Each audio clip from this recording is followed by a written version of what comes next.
Once upon a time, in a world where monsters and humans usually lived together, there was a classical music academy serving as a reform school for high school monsters deemed unfit to integrate with humans.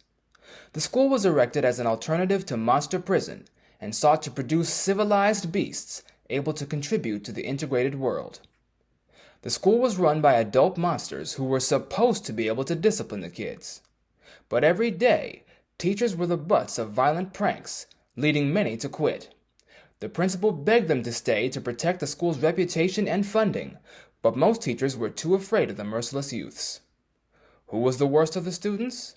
A fire-breathing dragon named Dex Burnington, who acted proud and cool, but was just sick of his parents carving out his life for him. He wanted to be seen as independent, able to make his own decisions. The scene would play out the same way each time. Dex would end up in the principal's office for harassing another teacher. His parents would scold him in front of faculty, saying, "You're a Burnington, act like one, stop humiliating us with your foolishness, don't you want to be integrated and successful?" And his girlfriend and classmate, Issa the Ice Princess, would be outside waiting for him afterwards. Until one day, a human teacher was called in to whip the rowdy reptilian and his classmates into shape. Alfred Klembo, although human, was notoriously tough and wrote astounding symphonies. He came from a family of classical music legends and was driven to carry on their legacy as the perfect classical conductor. When Klembo entered the classroom for the first time, the students felt his air of authority and looked in shock, all except for Dex, who stared at Klembo with menace and anticipation. Thus the story began. Klembo had been informed of Dex beforehand, and because of that, he immediately brought Dex to the front of the class to make an example of him. "Now, Mr. Burnington, we'll start with a few measures from a Klembo concerto. Watch closely." "Sure thing, Teach."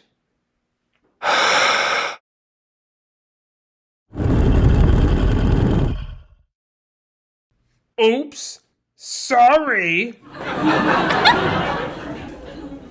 "Nice lungs you got there. Perhaps you'd like to show us how well you can play, Dex."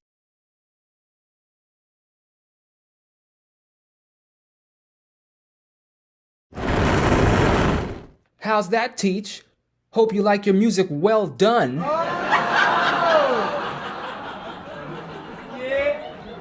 "You're a brash fellow. There's an anger inside you that could truly shine in an orchestra. You could take that fire and turn it into forte. Forte this!"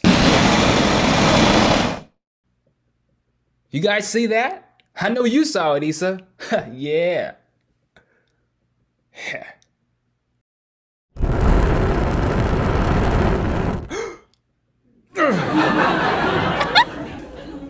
"You smug old... Sit down. It's time for a lesson. I come from a line of disciplined men. Knowing discipline means knowing how to harness chaos, taking moments of flighty joy and thunderous force, reining them in with rhythm, repetition, harmony, attacking and retreating at the right times. Symphony is war, young Dex, and we Klembos are well versed in war. And that is why I'm here, to teach you to fight with strategy, power, and with the right instruments, of course. Now, Dex, you have fought and struggled with me and to no avail. But listen and obey, and I will make you more powerful than ever before." Stupid teacher phone. "Just like your parents wanted." "I know what they taught you at home, Dex. Dedication and training. The determination to pass down a piece of art that any man or beast could enjoy. Isn't that what your mother and father wanted?" "You! Stay out of my business!" "You could learn, Dex. Legendary craftsmanship." "What are you doing? Put that away. That's the problem with youths. Always distracted, never learning a thing." "Legendary, huh? You phony. You're no legend. You're not even a Klembo." "I beg your pardon. Sit down. He's not a Clembo. Look, he was adopted as a favor the Clembos owed to a half-human, half-monster couple. He's no human. He's half-shapeshifter. He's nothing. He thinks he can tell us what to do. He can't... Dex, you better sit back down right now. What's wrong? Your little legacy disappearing all of a sudden? This behavior of yours is going to get you in trouble, Dex. Oh, now I'm in trouble. You've got nothing on me. Oh, is that right? How do you think I know about what your parents wanted, Dex? Stop talking about that. The principal told me everything, Dex. How you always end up in her office, and Mommy and Daddy have to come and get you. How long do you think the school will tolerate that, Dex? If you screw up one more time, they tolerate it because they have to. One expelled student and their funding for the little reform experiment goes poof.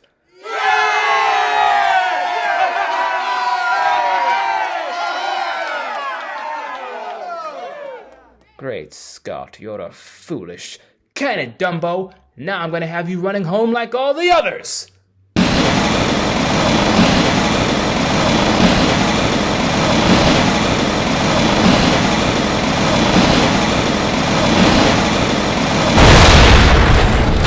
Oh no! Issa!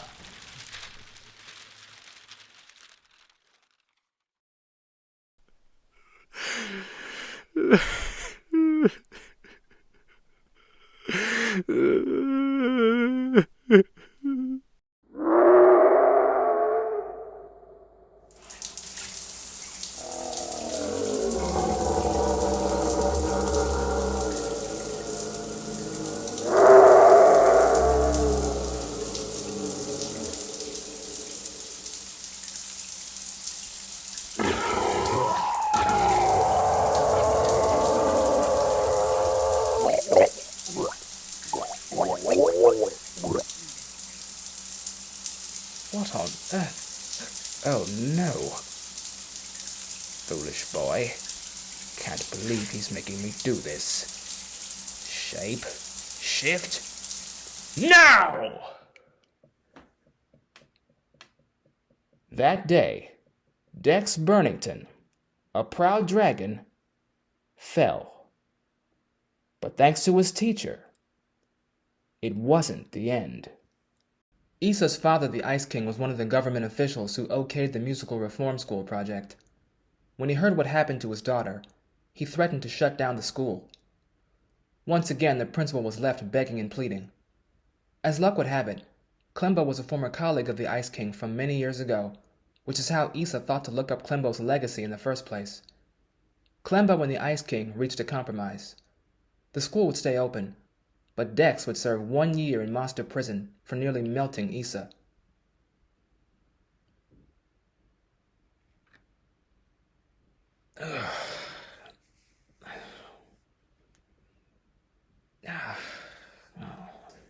You could learn, Dex.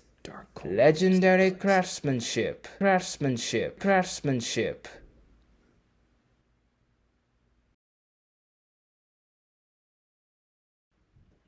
Hey, Warden. I got a favor to ask you. All right. From the top.